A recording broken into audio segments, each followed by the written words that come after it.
खबरों के सिलसिले को आगे बढ़ाते हुए अब खबर शामिल करते हैं। ईद के तीसरे रोज़ इत्तेहाद शूटिंग वॉलीबॉल टूर्नामेंट का सेमीफाइनल हीगर खुर्द बी टीम और खाने वाली के माबैन खेला गया। सख्त और कांटेदार मुकाबला के बाद खान वाली टीम जीत कर फाइनल में पहुंच गई। सेमीफाइनल मैच को मेहमान खुसूसी मिर्ज़ा शब्बीर हुसैन, ज़िली सदर पाकिस्तान अवामी तहरीक मंडी बहाउद्दीन और दीगर मेहमानों समेत सैकड़ों शायकीन ने खूब इंजॉय किया। मज़ीद बता रहे हैं हमारे नुमाइंदा मोहम्मद शहबाज मुगल से।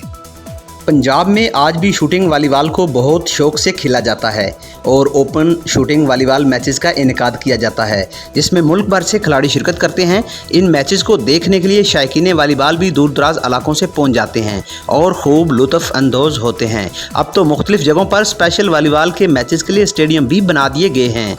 हीगर खुर्द में भी इत्तेहाद शूटिंग वॉलीबॉल टूर्नामेंट का इनेकाद किया गया, जिसमें 18 टीमों ने हिस्सा लिया।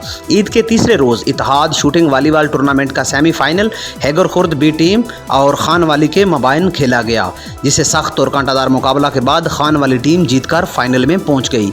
सेमीफाइनल मैच से मेहमान खुसूसी मिर्ज़ा शब्बीर हुसैन, ज़िले सदर पाकिस्तान अवामी तहरीक मंडी बहाउद्दीन, इम्तियाज़ अहमद गोंदल, तसद्दक मेहदी शेहू, आबद अली भट्ट, शहजाद वड़ाइच, सीओ हाशिम ट्रैवल पाड़ियाँ वाली समेत सैकड़ों शौकीन खूब लुत्फ़ अंदोज़ हुए।